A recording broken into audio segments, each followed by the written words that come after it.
جہاں صدائے رمضان. بسم اللہ الرحمن الرحیم.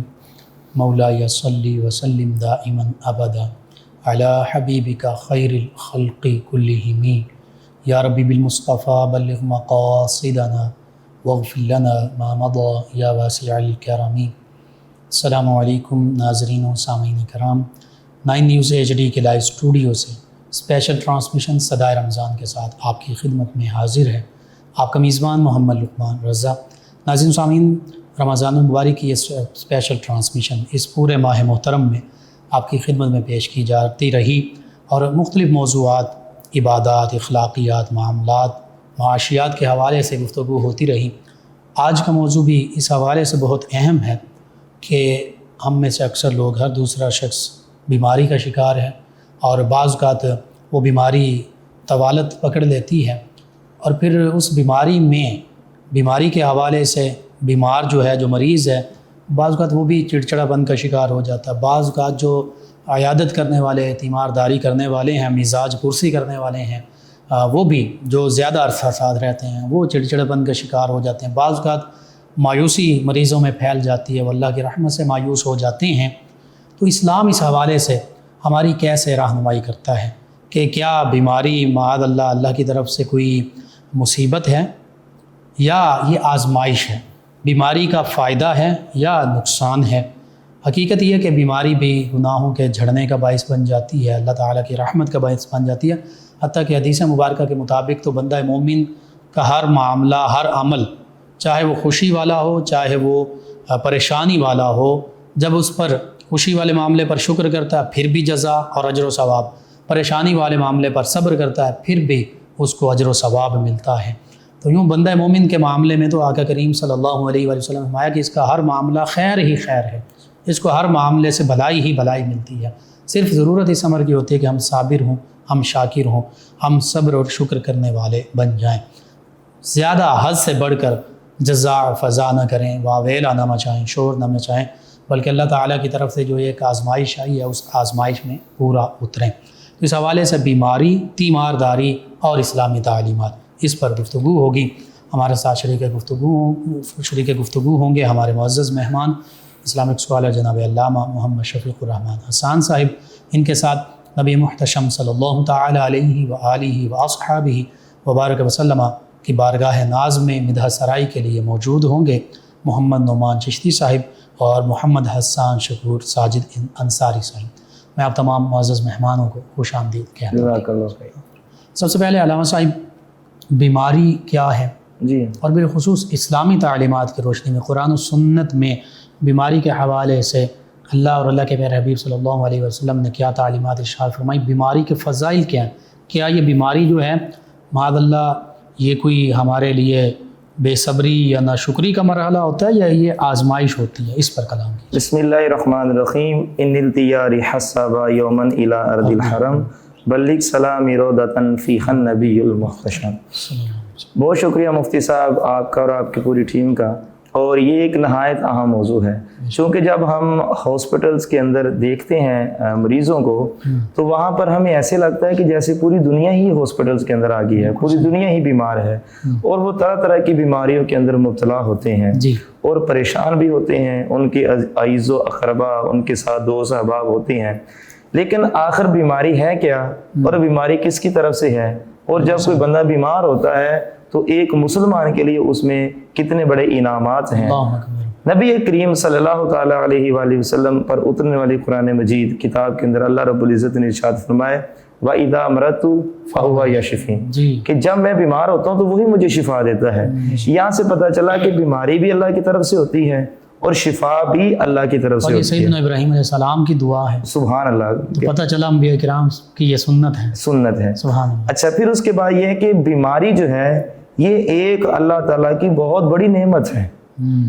اب حیران اس بات پر ہوں گے کہ بندہ جب بیمار ہوتا ہے وہ جسمانی طور پر کمزور ہو جاتا ہے، اس کے اعضاء ڈھیلے پڑ جاتے ہیں، اس کا پیسے کا ضیاع ہوتا ہے، پریشانیاں اور غم آ کر گھر کو گھیرا ڈال لیتے ہیں، گھر کی جمع پونجی خرچ ہو جاتی ہے، بالکل صحیح۔ پھر یہ نعمت کس طرح سے ہوئی؟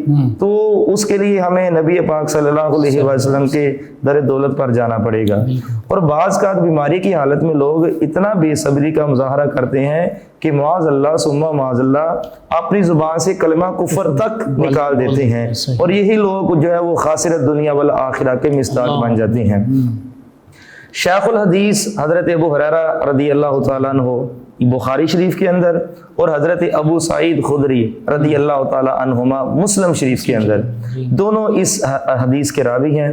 اور نبی پاک صلی اللہ علیہ وآلہ وسلم نے ارشاد فرمایا، مسلمان کو جو تکلیف و وہم و حزن و اذیت و غم پہنچتا ہے، یہاں تک کہ جو اس کو کانٹا بھی چبھتا ہے، اللہ تعالیٰ اس کے سبب سے بھی اس کے گناہوں کو مٹا دیتا ہے۔ اللہ اکبر۔ یہاں سے پتہ چلا کہ بیماری ایک نعمت ہے کہ اس کے بدلے میں انسان کے گناہ مٹتے ہیں، اور کانٹا بھی چبھتا ہے تو گناہ جو ہے وہ مٹتے ہیں۔ آگے والی صحیحین میں مفتی اعظم حضرت عبداللہ بن مسعود رضی اللہ تعالی عنہما سے مروی ہے کہ حضور صلی اللہ علیہ وآلہ وسلم نے ارشاد فرمایا، مسلمان کو جو اذیت پہنچتی ہے بیماری کی حالت میں تو اس کے سیئات یعنی گناہ اس طرح جڑتے ہیں جیسے خزاں کے موسم میں درختوں سے پتے جڑتے ہیں۔ اور اسی طرح صحیح مسلم شریف میں حضرت جابر رضی اللہ تعالیٰ عنہ سے مروی ہے، حضور اقدس صلی اللہ علیہ وآلہ وسلم جو ہے وہ ام صائب کے پاس تشریف لے گئے، وہ صحابیہ تھی، اور حضور علیہ الصلوۃ والسلام ان کے پاس جب تشریف لے کر گئے تو پوچھا تجھے کیا ہوا، تو کہاں پر ہی ہے؟ تو انہوں نے آگے عرض کی، یا رسول اللہ مجھے بخار ہے۔ تو حضور نے فرمایا خدا اس میں برکت نہ کرے، بخار کے اندر خدا برکت نہ فرے۔ پھر فرمایا بخار کو برا نہ کہہ کہ وہ آدمی کی خطاؤں کو ایسے مٹا دیتا ہے جس طرح بٹی لوہے کے میل کو دور کر دیتی ہے۔ سبحان اللہ۔ تو اسی طرح، اور دوسری بات یہ ایسے آتا ہے کہ جیسے جب سونے کو آگ میں ڈالا جاتا ہے تو وہ چمکنا دمکنا شروع ہو جاتا ہے، اسی طرح بیماری جو ہے وہ انسان کے گناہوں سے اس طرح اس کو پاک صاف اور ستھرا کر دیتی ہے۔ اچھا مفتی صاحب، بے شمار احادیث ہیں، آگے بھی ہم اس کو بیان کریں گے، لیکن ان احادیث کے اوپر اگر ہم تبصرہ کریں تو جب انسان بیمار ہوتا ہے، جسمانی کمزوری لاغر اس کی بڑھ جاتی ہے، چڑچڑا پن کا شکار ہو جاتا ہے، لیکن جیسے ہی وہ تندرست ہوتا ہے نا تو تندرستی آتے ہی اس کی طبیعت ایسی ہو جاتی ہے جیسے پھولوں کی طرح ہلکی پھلکی ہو جاتی ہے۔ اسے پتہ چلا کہ وہ جو اس نے گناہ کیے تھے وہ اس کے جڑ گئے ہیں، کثافت کے بجائے لطافت آتی ہے۔ اچھا یہاں پر ایک مزے کی بات ہے کہ فرمایا کہ کانٹا بھی اگر اس کو چبھے، کانٹا بھی، تو وہ بھی اس کے گناہوں کے گرنے کا سبب بنتا ہے۔ یہاں پر مجھے استاذ زمن مولانا حسن رضا خان صاحب بریلوی یاد آگے، وہ مدینہ شریف کے صحرا میں جا رہے تھے تو ایک کانٹا ان کے پاؤں کو لگ گیا۔ یہ کانٹے سے مجھے شعر یاد آ گیا، کانٹا ان کے پاؤں کو لگ گیا، انہوں نے کانٹے کو پاؤں سے نکالا اور اس کو دیکھ کر کہا، اے خار صحرائے عرب، پاؤں سے کیا کام تجھے، آ میری جان میرے دل میں ہے رستہ تیرا۔ یہ ان کا عشق اور محبت ہے کہ مدینہ شریف کا کانٹا جو ہے اس کی جگہ میرے پاؤں نہیں ہے بلکہ اس کی جگہ کیا ہے، میرا دل ہے، کہ اگر وہ میرے دل کے اندر چبھ جائے۔ شرح سنت میں عبداللہ بن عمر رضی اللہ تعالیٰ عنہ سے مروی ہے، فرماتے ہیں رسول اللہ صلی اللہ علیہ وآلہ وسلم، بندہ جب عبادت کے اچھے طریقہ پر ہو، یعنی وہ 5 وقت کی نماز کا پابند ہو، صوم و صلات کا پابند ہو، قرآن پاک کی کثرت سے تلاوت کرنے والا ہو، اور حلال رزق کمانے والا ہو، حرام سے بچنے والا ہو، فرمایا جب وہ اس کو ہم صاحب ترتیب بھی کہہ سکتے ہیں کہ نماز کے اندر جو صاحب ترتیب ہو، نمازوں کی باقاعدگی سے اس کو ان کے اوقات پر ادا کرنے والا ہو، فرماتے ہیں کہ جب وہ بیمار ہو جاتا ہے تو بیماری کی حالت میں حکم تو یہ ہے کہ اگر بندہ بیمار ہو گیا ہے تو وہ بیٹھ کر نماز پڑھے، بیٹھ کر نہیں پڑھ سکتا، لیٹ کر نماز پڑھے، لیٹ کر نہیں پڑھ سکتا، اشاروں سے نماز پڑھے۔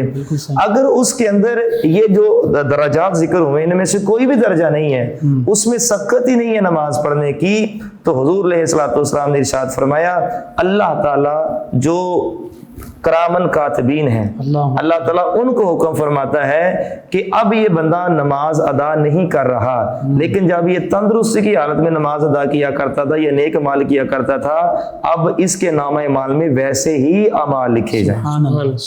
یہ بیماری کی ایک بہت بڑی فضیلت ہے. پھر اللہ تعالیٰ کی ذات اقدس جو ہے وہ فرماتی ہے کہ یہ بندہ جو ہے یہ مرض میں مبتلا ہے، ان قریب میں اسے اپنی طرف بلا لوں گا اور اسے موت دوں گا اور پھر اس کے نیک اعمال کے سبب سے اس کو جنت میں داخل فرما دوں گا. اللہ اکبر. اگر بیماری جو ہے وہ وصال پر، وفات پر منتہج ہوتی ہے. جی ایسے ہی ہے، یعنی کہ وہ بعد میں تندرست نہیں ہوتا ہے. اسی طرح ترمذی و ابن ماجہ حضرت انس بن مالک رضی اللہ تعالیٰ سے راوی ہیں، حضور صلی اللہ علیہ وآلہ وسلم نے ارشاد فرمایا جتنی بلا زیادہ اتنا ہی ثواب زیادہ. اور پھر فرمایا اللہ جب کسی قوم کو محبوب رکھتا ہے تو اسے بلا میں ڈالتا ہے، جو راضی ہوا اس کے لیے رضا ہے اور جو ناراض ہوا اس کے لیے ناخوشی ہے. یعنی کہ اگر جب ہمارے پاس آرام و آسائش کی ساری سہولیات موجود ہیں اس وقت تو ہم جو ہے وہ بڑا خوش و خرم رہتے ہیں اور اللہ تعالیٰ کا شکر ادا کرتے ہیں. اگر مصیبت آ گئی ہے، پریشانیوں نے گھیر لیا ہے تو پھر اللہ تعالیٰ سے شکوہ کس بات کا. اور اللہ تعالیٰ کی ذات اقدس جو ہے وہ آزمائش میں اسی کو مبتلا کرتی ہے جس سے اللہ تعالیٰ کی ذات خوش ہوتی ہے. اگر بیماری بری ہوتی تو اللہ تعالیٰ اپنے پیارے نبی حضرت ایوب علیہ السلام کو کبھی جو ہے وہ بیمار نہ فرماتا. اور اگر بیماری بری ہوتی تو بخار جو ہے وہ برکت لینے کے لیے حضور کے پاس تشریف نہ لاتا، حسنین کریمین کے پاس تشریف نہ لاتا، سیدنا سجاد امام زین العابدین کے پاس برکت لینے کے لیے حاضر نہ ہوتا، جن کو بیمار کرب و بلا کہتے ہیں اور وہ شاہد کرب و بلا ہے.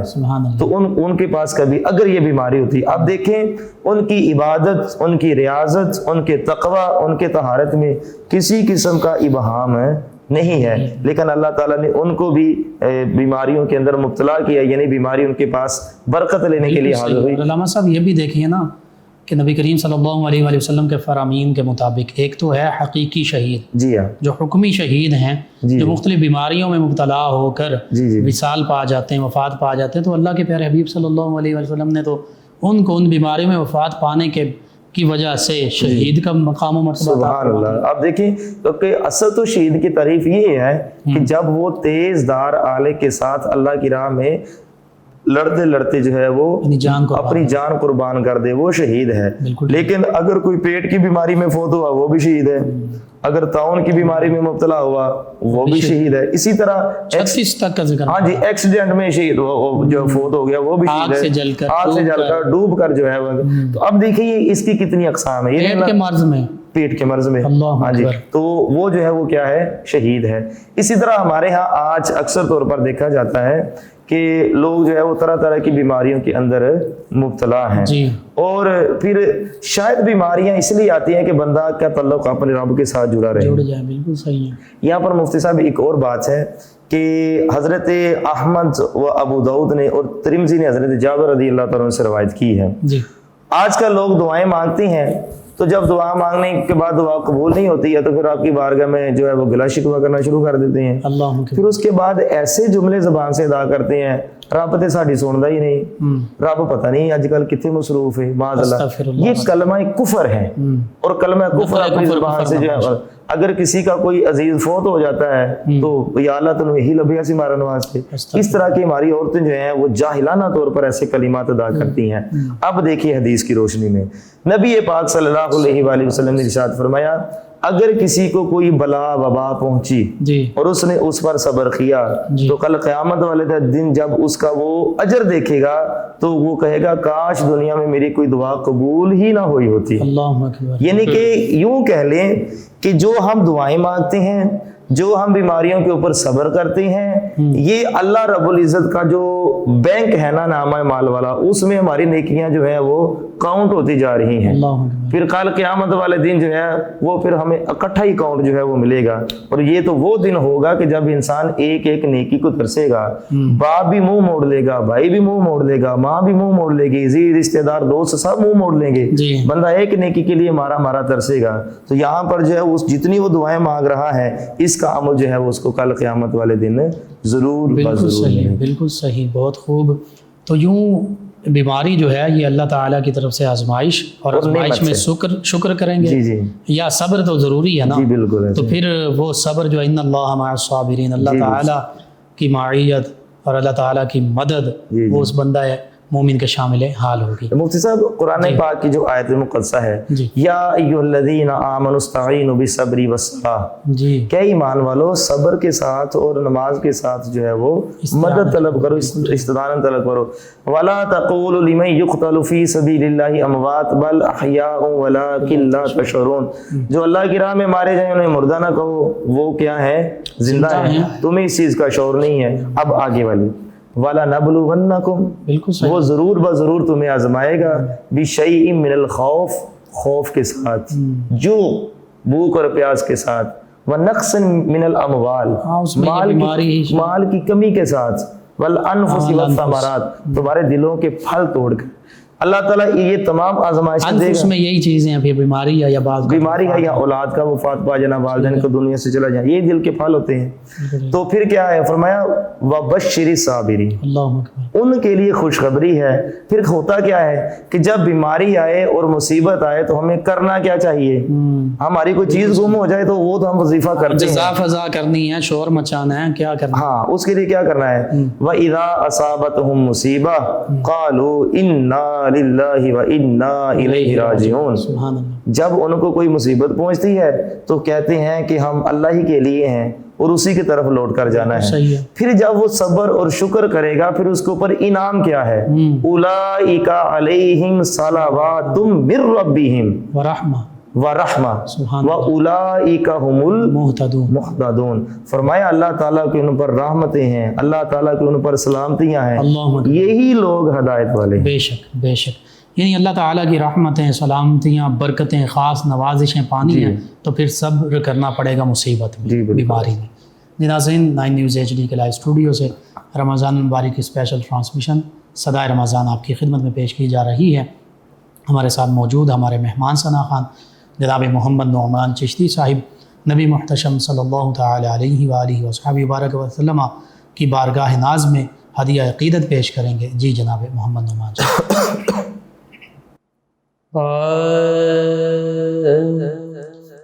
قصر شاہی میں، قصر شاہی میں وہ کب اپنے قدم رکھتے ہیں، قصر شاہی میں وہ کب اپنے قدم رکھتے ہیں، ان کی دہلیز پہ سر اپنا جو خم رکھتے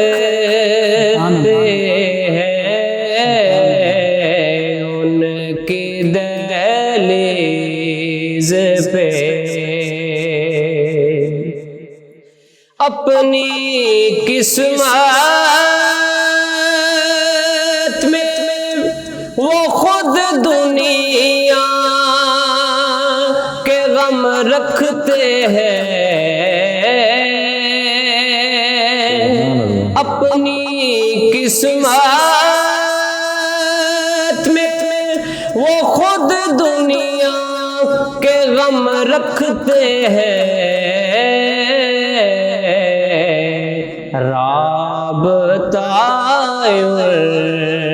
کے فقیروں سے جو کم رکھتے ہیں، رابطہ کے فقیروں سے جو کم رکھتے ان کی دہلیز پہ اہل دنیا سے وہ کب رکھتے ہیں امید اہل دنیا سے وہ کب رکھتے ہیں امید وفا، اہل دنیا سے وہ کب رکھتے ہیں امید وفا، وہ جو سرکار سے امید کرم رکھتے ہیں، وہ جو سرکار سے امید کرم رکھتے ہیں، ان کی دہلیز پہ اور غم دنیا غم کونین سے آزاد ہوئے، غم دنیا غم کونین سے آزاد ہوئے، دل میں بس آل محمد کا جو غم رکھتے ہیں، دل میں ایک آل محمد کا جو غم رکھتے ہیں، اور کٹ تو سکتے ہیں مگر جھک نہیں سکتے، الطاف کٹ تو سکتے ہیں مگر جھک نہیں سکتے، الطاف اپنے ہاتھوں میں جو غازی کا علم رکھتے ہیں، اپنے ہاتھوں میں جو غازی کا علم رکھتے ہیں، ان کی دہلیز پہ سر اپنا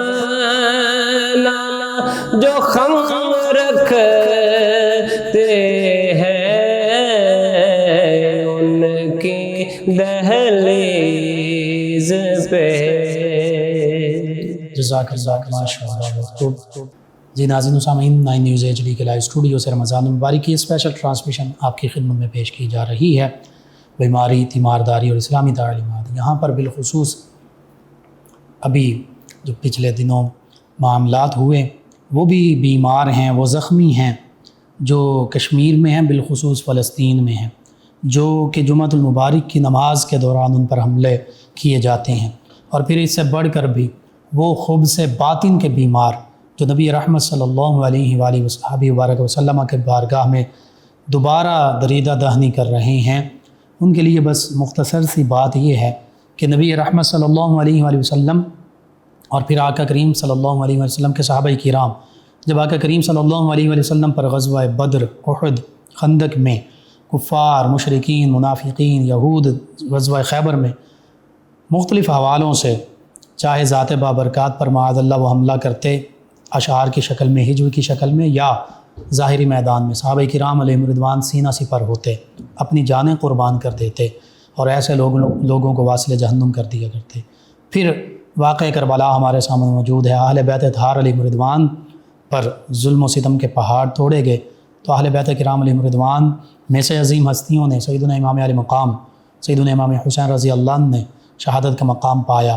پھر اس کے ساتھ ساتھ آپ کے رفقاء انہوں نے اہل بیت کرام اس مقدس خانوادے کی خاطر اپنی جانیں قربان کر دیں. تو نبی رحمت صلی اللہ علیہ وسلم کی محبت یہ تو دین حق کی شرط اول ہے. محمد کی محبت دین حق کی شرط اول ہے. ہو اگر اسی میں خامی تو سب کچھ نامکمل ہے. موضوع دوسری طرف چلا جائے گا. مختصراً یہ قرآن مجید فرقان حمید میں رشتوں کا ذکر فرما کے، مکانوں کا، گھروں کا، تجارت کا، ہر چیز کا ذکر فرما کے اللہ نے فرمایا کہ اگر یہ اللہ اور اس کے رسول صلی اللہ علیہ وسلم اور اللہ کے راستے میں جہاد سے تمہیں زیادہ پسندیدہ ہیں تو پھر اللہ تعالیٰ کے فیصلے کا انتظار کرو.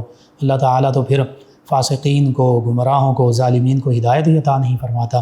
تو اس حوالے سے امت مسلمہ کے سوچنے کا مقام ہے کہ ہم کس مقام پر کھڑے ہیں. جی ناظرین سامعین، بیماری، تیمارداری اور اسلامی تعلیمات، اس حوالے سے گفتگو ہو رہی ہے. ہمارے ساتھ موجود ہیں علامہ محمد شفیق الرحمن حسان صاحب. میں صرف ایک بات ہی اس حوالے سے کرنا چاہوں گا علامہ صاحب کہ جو صحت مند بندہ ہے نا، صحت مند شخص کوئی بھی ہو، مسلم ہو غیر مسلم ہو، اس کی ہزاروں خواہشات ہوتی ہیں کہ یہ خواہش بھی پوری ہو جائے، یہ خواہش بھی پوری ہو جائے. لیکن جب بندہ بیمار پڑ جاتا ہے نا تو اس کی ایک ہی خواہش ہوتی ہے کہ میں کہیں صحت یاب ہو جاؤں. یعنی یہ ایسی آزمائش ہے کہ اس میں بھی صرف صحت کی واپسی کی دعا کی جا رہی ہوتی ہے. اس وقت اور دعا نہیں ہوتی. اسے پتہ ہوتا ہے کہ زندگی مل گئی، صحت مل گئی تو باقی معاملات بہتر ہو جائیں گے. عیادت کے حوالے سے قرآن و سنت کی تعلیمات، دین اسلام کی تعلیمات کیا ہیں، عیادت اور تیمارداری کے فضائل کیا ہیں. آج تو ایسا معاملہ ہوتا ہے سگے قریبی رشتہ دار، بعض کا دوست، وہ بیمار لاچار پڑے ہوتے ہیں، کوئی ان کا دکھ درد بانٹنے والا نہیں ہوتا. اور امت مسلمہ کے حوالے سے بھی میں نے مختصر سی بات کر دی. یہ بھی اسی ایک ہیوج لیول پر ایک اسی تناظر میں ایک المیہ ہمارا، ہم اس جانب بھی توجہ نہیں دیتے. اتنے ہم بے حس ہو چکے ہیں. عیادت کے مسلمان بھائی کے کام آنے کے فضائل کیا تھے؟ مفتی صاحب، مریض کی عیادت کرنا حضور نبی کریم رؤوف الرحیم صلی اللہ علیہ وآلہ وسلم کی سنت مطہرہ ہے. سبحان اللہ. اس سے بڑھ کر اور بات ہو ہی نہیں سکتی ہے. بالکل ٹھیک ہے. آج جب ہم اپنے معاشرے کے اندر ایک نظر دوڑاتے ہیں تو ہم ہر چیز کو رسماً لیتے ہیں. کسی کی بیماری کا پتہ کرنے کے لیے بھی جا رہے ہیں تو رسماً جا رہے ہیں، کسی کا جنازہ پڑھنے کے لیے جا رہے ہیں تو رسماً جا رہے ہیں. یعنی وہ بھی ایک رسم اس طرح کے لوگوں کو دکھانا، ریاکاری ہے اس میں بہت زیادہ بڑھ یہ چکی کاؤنٹ ہو جائے جی ہم گئے تھے، بس پوچھ رہے تھے. اور ایسا معاملہ نہیں ہونا چاہیے. صدقے دل سے درد رکھ کر اگر کسی مسلمان کی عیادت کی جائے تو پھر اس کے لیے اجر و ثواب بھی ہے. اور نبی پاک صلی اللہ تعالیٰ علیہ وآلہ وسلم کے ارشاد عالی کا یہ مفہوم کہ ایک مسلمان دوسرے مسلمان کے جسم کا حصہ ہے. اگر ہمارا جو پاؤں کا انگوٹھا ہے یہاں پر کانٹا چبھ جائے تو ہمارا پورا جسم تکلیف کے اندر مبتلا ہوتا ہے. اگر ہمارا ایک بال اکھڑ جائے پورا جسم تکلیف میں مبتلا ہو جاتا ہے. جاری ہوتے ہیں، ہو جاتے ہیں بعض کا. جی ایسے ہی ہے. چیخ و پکار ہوتی ہے. کشمیر کے اندر، برما کے اندر اور خصوصاً فلسطین کے اندر نماز تراویح کے دوران ان نمازیوں کو مار کر، دھکے مار کر، ان کو ٹھڈے مار کر جو ہے وہ وہاں سے نکالا جا رہا ہے. امت مسلمہ کہاں سو رہی ہے؟ عیادت کون کرے گا؟ ان کی عادت کون کرے گا؟ امت مسلمہ سو رہی ہے، خواب خرگوش کے مزے لے رہی ہے. ہم تو ان کو یہی کہیں گے کہ یہ مردہ گھوڑے ہیں، ان کو زندہ گھوڑے ہونا چاہیے. وَأَعِدُّوا لَهُم مَا اسْتَطَعْتُم مِّن قُوَّةٍ وَبِالرِّبَاطِ الْخَيْلِ. مفتی صاحب، یہ تو ایک مسلمان کے لیے عادت ہے نا. نبی پاک صلی اللہ تعالیٰ علیہ وآلہ وسلم جو فتح مکہ سے پہلے جو معاہدہ تھا صلح حدیبیہ، اس کے ٹوٹنے کی وجہ کیا تھی کہ بنو کنانہ نے بنو خزاعہ پر حملہ کر دیا تھا. اور بنو خزاعہ مسلمان نہیں تھے. حضور علیہ الصلوۃ والسلام کا ان کے ساتھ صرف معاہدہ تھا. تو ام المومنین فرماتی ہیں کہ حضور نے تہجد کے وقت کیا ارشاد فرمایا؟ لبیک لبیک لبیک، میں حاضر ہوں، میں حاضر ہوں، میں حاضر ہوں. جا میں نے تیری مدد کی، جا میں نے تیری مدد کی، جا میں نے تیری مدد کی. جن کے ساتھ جو حلیف تھے مسلمان نہیں تھے. یا تو مسلمان کے جسم کا حصہ ہے. اور حضور علیہ الصلوۃ والسلام 10,000 کا لشکر جرار لے کے گئے اور پھر اللہ تعالیٰ نے اسی موقع پر جو ہے وہ فتح مکہ عطا فرمایا. تو یہاں سے بات کرنے کا مقصد یہ ہے کہ ہمارا دین تو کسی غیر مسلم کے ساتھ بھی زیادتی کرنا روا نہیں رکھتا ہے، اور پھر مسلمان کے ساتھ زیادتی روا رکھنا، اور پھر اس کے اوپر امت مسلمہ کی خاموشی کبھی اویسا کا اجلاس ہو رہا ہے، کبھی کچھ ہو رہا ہے، ہم یہ کر دیں گے، ہم وہ کر دیں گے، بیٹھتے ہیں، کھاتے ہیں، پیتے ہیں، چلے جاتے ہیں، ان کی طرف کسی کا کوئی درد نہیں ہے۔ خیر یہ پھر موضوع اور طرف نکل جائے گا، لیکن ایک دل کا دکھ اور درد ہے، کل قیامت والے دن پوچھا جانا ہے، اس کے متعلق سوال ہونا ہے کہ تمہارا مسلمان اگر ایک عام مریض کے بارے میں، عام جو شخص بیماری کا شکار ہو اس کے بارے میں پوچھا جانا، تو جو اتنے بڑے لیول پر مسلمان ایک اتنے زخمی ہو رہے ہیں، شہید ہو رہے ہیں، ان کے بارے میں کیوں ان کو جانوروں کی طرح ذبح کیا جا رہا ہے، اکبر۔ اور وہاں پر عورتیں بیوہ ہو رہی ہیں، بچے یتیم ہو رہے ہیں، ان کے سروں کے اوپر سے سائے اٹھ رہے ہیں، لیکن ان کا کوئی پرسان حال نہیں صاحب اب تو اس سے آگے بڑھ کر یہ اصل میں یہ مسلمانوں کو چیک کرنے کے لیے کرتے ہیں۔ اس سے بھی آگے جو گریٹ ولڈر جیسے بدبخت جو ہے ملعون، وہ نبی کریم صلی اللہ علیہ وسلم کی شان میں دوبارہ ایسے قول اور بکواسات خباثتیں پھیلا رہے ہیں، تو اس حوالے سے یہ بھی المیہ ہے کہ امت مسلمہ کو وہ چیک کرتے ہیں کہ اب ان میں کوئی ایمان کی رمق باقی ہے، وہ ٹیسٹ لگاتے ہیں نا کہ چیک کرتے ہیں کہ نہیں چیک کرتے ہیں۔ تو یہ جو ہمارے مسلمان ہیں یہ خواب خرگوش کی غفلت میں سوئے ہوئے ہیں۔ مسلمانوں کے اندر جذبہ تو ہے لیکن ان کی وہاں تک رسائی نہیں ہے، جن کی وہاں تک رسائی ہے تو وہ اپنے مفادات کی خاطر خاموش ہیں۔ چلے حدیث کی روشنی میں ایک مریض کی عیادت کرنے کے حوالے سے گفتگو کرتے ہیں۔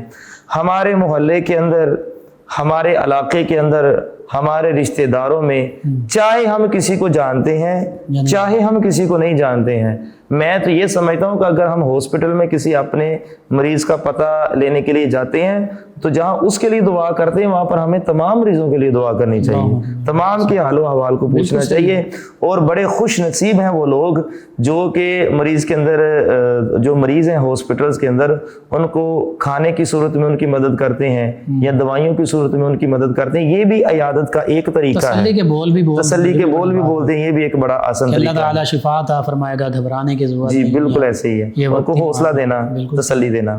بخاری، مسلم، ابو داؤد، ابن ماجہ۔ جی ابو ہریرہ رضی اللہ تعالیٰ عنہ مروی ہیں کہ ایک مسلمان کے دوسرے مسلمان پر 5 حقوق ہیں، یہ حضور پاک صلی اللہ علیہ وسلم کے حدیث کا مفہوم ہے۔ نمبر 1، اگر کوئی مسلمان کسی کو سلام کہے تو اس کا جواب دینا۔ بالکل ٹھیک ہے۔ نمبر 2، مریض کے پوچھنے کو جانا۔ نمبر 3، اگر وہ فوت ہو جائے تو اس کے جنازے میں شامل ہونا۔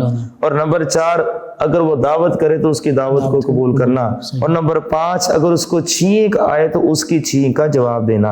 اور صحیحین میں برا بن عازب رضی اللہ تعالیٰ عنہ سے مروی ہے کہ حضور علیہ الصلوۃ والسلام نے ان 5 چیزوں کے علاوہ 2 اور چیزوں کا بھی ذکر کیا ہے، اور وہ 5 تو یہی والی چیزیں ہیں، اور 2 آگے والی چیزیں کون سی ہیں کہ قسم کھانے والے کی قسم پوری کرنا، اور وہی بات جو ہم برما، فلسطین اور کشمیر کے مسلمانوں کے لیے کر رہے ہیں کہ مظلوم کی مدد کرنا۔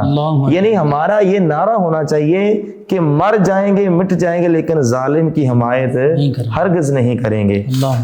صحیح مسلم شریف میں اور بخاری شریف میں حضرت صبا رضی اللہ تعالیٰ عنہ سے مروی ہے، حضور اقدس صلی اللہ علیہ وآلہ وسلم فرماتے ہیں مسلمان جب اپنے مسلمان بھائی کی عیادت کو جاتا ہے تو واپس ہونے تک وہ جنت کے پھل چنتا رہتا ہے۔ اللہ اکبر، اللہ طویل حدیث ہے، جنت کی کیاریوں کا بھی ذکر جنت کی کیاریوں میں ہوتا ہے، بالکل ایسی ہے۔ صحیح مسلم شریف میں طویل حدیث ہے، شیخ الحدیث ابو ہریرہ اس کے راوی ہیں، اس کو مختصر کرتا ہوں۔ کل قیامت والے دن اللہ تعالیٰ فرمائے گا، اے ابن آدم میں بیمار تھا تو نے میرا پتہ نہیں لیا، اے ابن آدم میں بھوکا تھا تو نے مجھے کھانا نہیں کھلایا، اے ابن آدم میں ننگا تھا تو نے مجھے پہنایا کیوں نہیں ہے، تو آگے لباس تھا تو لباس نہیں پہنایا، پیاسا تھا پانی نہیں پلایا۔ تو وہ آگے سے بندہ عرض کرے گا، یا باری تعالیٰ تو خالق، تو مالک، تو رازق ہے، بھلا تو بیمار کیسے ہو سکتا ہے؟ تجھے کھانے کی کیا حاجت ہے؟ تجھے پیاس کی کیا ضرورت ہے؟ تو پھر رب فرمائے گا فلاں وقت میں فلاں بندہ بیمار ہوا تھا تو اس کی عیادت کرنے کے لیے کیوں نہیں گیا؟ اگر تو اس کی عیادت کرنے کے لیے جاتا تو آج پھر تو سے یہ سوال نہ ہوتا۔ اسی طرح علی ھذہ القیاس، تو پھر یہ تو معاملہ، یہ ہمارے زخمی، ہمارے شہید، ہمارے مسلمان بچے، ہماری بہنیں، بیٹیاں، تو یہ تو اسی معاملے میں ہیں، بھوکے بھی ہیں، پیاسے بھی ہیں، پھر ان پر ظلم بھی ہو رہا ہے، اور اس سے بڑھ کر اور بیماری کیا ہوگی کہ جو زخمی کیے جا رہے ہیں۔ مفتی صاحب آپ کے پروگرام کی وساطت سے میں یہاں پر اپنے ناظرین کو یہ بھی پیغام دینا چاہتا ہوں کہ جن سیاستدانوں کی وجہ سے آپ لوگ آپس میں گتھم گتھی ہوتے ہیں نا، یہ آپ کے سگے نہیں ہیں۔ بالکل، کسی نے آپ بیمار ہو جو کسی نے آپ کی عیادت کے لیے نہیں آنا، تم فوت ہو جاؤ، کسی نے آپ کے جنازے میں شریک نہیں ہونا، وہ رسمن آتے ہیں اور پورے محلے کی الیکشن کے دنوں میں ہوتا ہے، الیکشن کے دنوں میں، اور وہی پورے محلے کی فاتحہ کہہ جاتے ہیں۔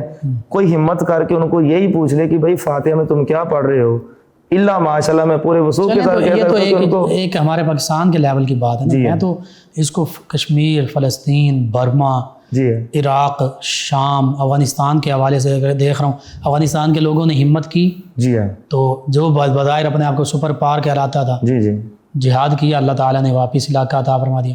پھر آذربائیجان کی مثال ہمارے سامنے، کارابوخ کا علاقہ 22 سال سے جی ہاں آرمینیا کے پاس تھا، جی ہاں مذاکرات، گفتگو، سب کچھ چلتا رہا، نہیں ملا، انہوں نے جنگ کی اور پھر وہ واپس مل گیا، یعنی اصل علاج انہوں نے کیا۔ مسلمانوں کا عزت اور وقار جہاد میں ہے۔ یہ ڈاکٹر اقبال فرماتے ہیں صحرا سے نکل کر جس نے روما کی سلطنت کو الٹ دیا تھا، اللہ اکبر، تو ہم پوچھتے ہیں اقبال یہ تو پرانی بات ہوئی نا، اب کیا ہے؟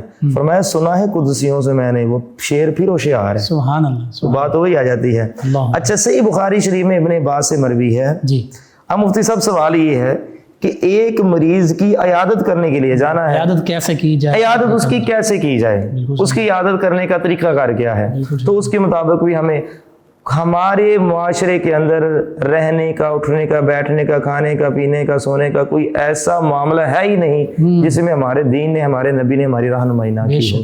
وہ علیحدہ بات ہے کہ ہم دین سے بہت کوسوں دور ہیں۔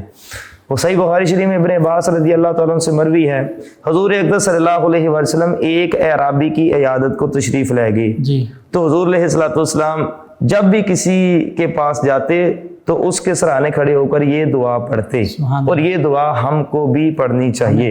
حضور فرماتے لا بأس طہور انشاء اللہ تعالی، یعنی کوئی حرج کی بات نہیں ہے، انشاءاللہ یہ مرض گناہوں سے پاک کرنے والا ہے۔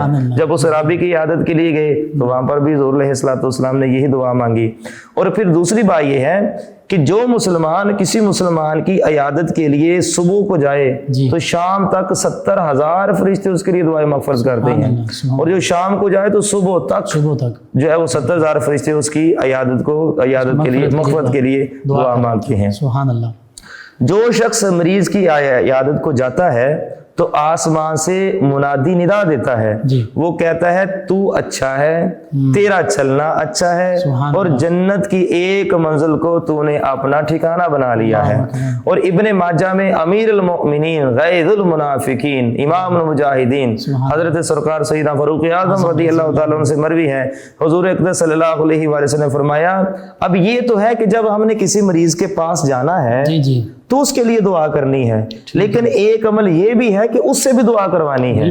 اب اس کی دعا کے اندر اثر کس طرح قبول ہوتی ہے، وہ بھی، اور اس کی دعا کا اثر کس طرح کا ہے، وہ حدیث شریف کے اندر جو ہے وہ فاروق اعظم رضی اللہ تعالیٰ نے بیان فرمایا کہ جب تو مریض کے پاس جائے تو اس سے اپنے لیے دعا کروا، کیونکہ اس کی دعا فرشتوں کی دعا کی مانند ہے، یعنی اس کی دعا دعائے ملائکہ ہے۔ اور پھر جب ہم کسی کی عیادت کرنے کے لیے جائیں نا، مثال کے طور پر کسی کا ایکسیڈنٹ ہوا ہے، اگر اس کی ٹانگ ٹوٹ گئی یا اس کا بازو ٹوٹ گیا ہے تو اس کو جا کر پوری ایک کہانی سنانی کہ فلاں بندے کا ہوا تھا، اودی لت کٹی گئی، اودا بازو اتر گیا، یعنی اس کو بجائے حوصلہ دینے کے ڈرائے جانا، یہ ایسا نہیں کرنا چاہیے۔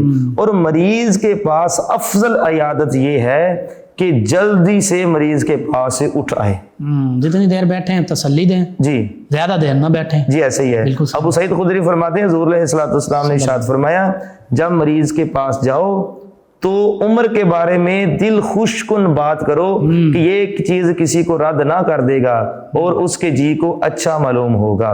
اور ابن حبان رضی اللہ تعالیٰ عنہ نے اپنی صحیح کے اندر حضور علیہ الصلوۃ والسلام کی حدیث کو بیان کیا ہے کہ 5 چیزیں جو ایک دن میں کرے گا اللہ تعالیٰ اس کو جنتیوں میں لکھ دے گا۔ نمبر 1 مریض کی عیادت، جنازے میں حاضر ہونا، اور روزہ رکھنا، جمعہ کو جانا، اور غلام آزاد کرنا۔ ان 5 چیزوں میں سے خلیفہ اول بلا فصل عبد الخلق تاجدار صداقت حضرت سرکار سیدنا عبداللہ المعروف سرکار سیدنا صدیق اکبر عتیق و اطہر رضی اللہ تعالیٰ عنہ ابن خزیمہ اپنی صحیح میں ابو ہریرہ رضی اللہ تعالیٰ عنہ سے مروی ہے کہ حضور اقدس صلی اللہ علیہ وآلہ وسلم نے ارشاد فرمایا آج تم میں کون روزہ دار ہے؟ تو حضرت ابوبکر نے کہا لبیک یا رسول اللہ، یا رسول اللہ میں روزہ دار. حضور نے پھر فرمایا آج تم میں سے کس نے مسکین کو کھانا کھلایا؟ پھر فاروق اعظم نے عرض کی لبیک یا رسول اللہ میں نے مسکین کو کھانا کھلایا ہے. کون آج جنازے کے ساتھ گیا ہے؟ پھر صدیق پاک نے کہا لبیک یا رسول اللہ میں جنازے بھی گیا ہوں. کس نے آج مریض کی عیادت کی ہے؟ تو پھر جو ہے وہ صدیق پاک نے کہا لبیک یا رسول اللہ. حضور علیہ الصلوۃ والسلام نے ارشاد فرمایا جس کے اندر یہ خصلتیں ہوں اللہ تعالیٰ اس کو جنت میں داخل فرما دیتا ہے. یعنی ان 5 خصلتوں میں سے کوئی ایک خصلت ہو تو اللہ تعالیٰ اس کو جنت میں داخل فرما دیتا ہے. تو فرمایا جس کے اندر 5 خصلتیں ہوں اللہ تعالیٰ اس کو جنتیں عطا فرماتا ہے. وَلِمَنْ خَافَ مَقَامَ رَبِّهِ جَنَّتَانِ. یہ جو آیت مقدسہ اس کا شان نزول سرکار سیدنا صدیق اکبر ہے جو اپنے رب کے حضور میں کھڑا ہونے سے ڈر گیا اللہ تعالیٰ اس کو شفاعت عطا فرمائے گا. مفتی صاحب اللہ تعالیٰ جو ہے اس کے لیے 2 جنتیں رکھی. جی مفتی صاحب آخر کے اندر پیغام ضرور پیغام جو ہے وہ دینا چاہتا ہوں کہ ہم نے جب کوئی مریض اتنا زیادہ بیمار ہو جائے جی تو پھر ہم کہتے ہیں جی اس کے سرانے بیٹھ کے سورہ یاسین شریف پڑھیں جی تاکہ اس کی روح جو ہے وہ آسانی سے قبض ہو جائے. یعنی ہم نے قرآن کو بھی مرنے کے لیے رکھا ہوا ہے. ہونا تو یہ چاہیے, نیت تو یہ ہونی چاہیے کہ میں اس کے پاس قرآن کی تلاوت کرتا ہوں اللہ تعالیٰ اس کو شفاعت عطا فرمائے. بالکل صحیح. نیت یہ ہونی چاہیے نہ کہ اس کی موت کی تمنا کرنی چاہیے. اس لیے میں یہ سمجھتا ہوں وہ سورہ یاسین نزاع میں اگر واقعتاً اس کا وقت لکھا ہے جی تو آسانی وہ پڑھنی تو جائز ہے نا, لیکن نیت تو یہ ہونی چاہیے کہ اگر اس کی روح بھی آسانی سے نکل جائے اور ساتھ ساتھ اللہ تعالیٰ اس کو شفا بھی عطا فرمائے. یہ دونوں چیزیں ایک ہی طرح ہونی چاہیے. صرف اس کی موت کی تمنا ہی کے لیے یہ بات نہیں ہونی چاہیے. مثلا جیسے کوئی بیمار ہو جاتا ہے نا تو گھر میں چلو جی یاسینہ پڑھیے, تو ایسے نہیں ہونا چاہیے. پھر یہ ہے کہ قرآن کیا ہے, یہ بھی دیکھیں کبھی شفا کے لیے بھی پڑھی تھی یاسین. جی ایسے ہی ہے. قرآن کیا ہے, شفا ہے. بالکل صحیح. اور جہاں پر ہم بیماری کے لیے ڈاکٹروں کے پاس دوائیاں لینے کے لیے جاتے ہیں یہ بھی ضروری ہے, اس میں شریعت کے اندر کوئی ممانعت نہیں ہے, لیکن وہاں پر قرآنی آیات کا ورد بھی ہمیں کرنا چاہیے چونکہ قرآن جو ہے وہ شفا ہے. اور پھر ہم اسی طرح کہتے ہیں اب جب کوئی مسلمان کسی مسلمان کی عیادت کو جائے تو 7 بار یہ دعا پڑھے. اگر موت نہیں آئی تو اللہ تعالیٰ اس کو شفا عطا فرمائے گا.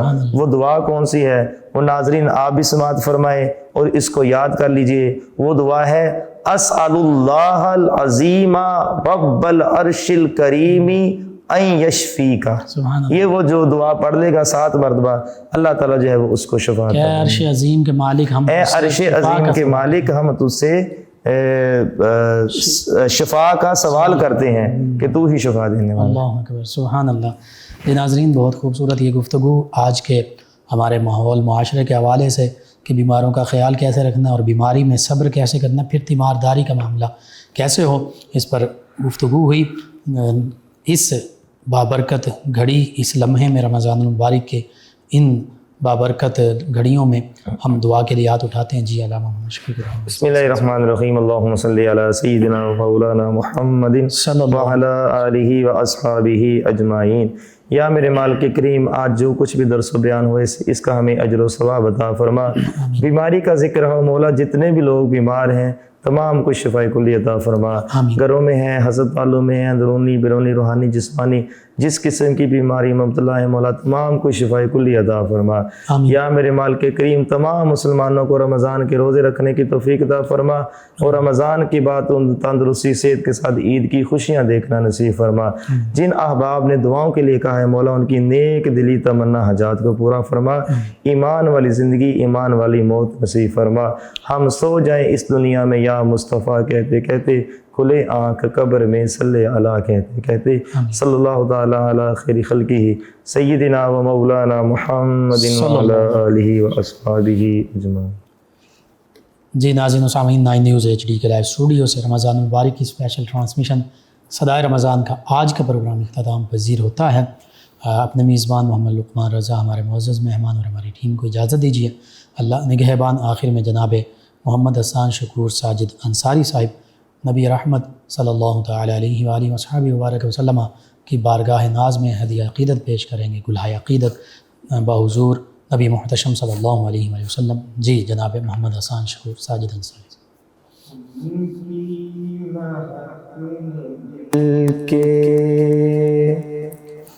غنچے کھلا دیے مہک نے دل کے غنچے کھلا دیے ہیں، جس سمت آ گئے ہیں کوچے بسا دیے ہیں، جس سمت آ گئے ہیں، اور میرے کریم سے گر قطرہ کسی نے مانگا، میرے کریم سے گر قطرہ کسی نے مانگا تو دریا بہا دیے ہیں، در بے بہا دیے ہیں، دریا بہا دیے ہیں، در بے بہا دیے ہیں، ان کی مہک نے دل کے، اور اللہ کیا جہنم اب بھی نہ سرد ہوگا، اللہ کیا جہنم اب بھی نہ سرد ہوگا، رو رو کے مصطفیٰ نے دریا بہا دیے ہیں، رو رو کے مصطفیٰ نے دریا بہا دیے ہیں، ان کی مہک نے دل کے غنچے کھلا دیے ہیں، جس سمت آ گئے ہیں کوچے بسا دیے ہیں۔ ماشاءاللہ۔ فیض شاہ جہاں صدائے رمضان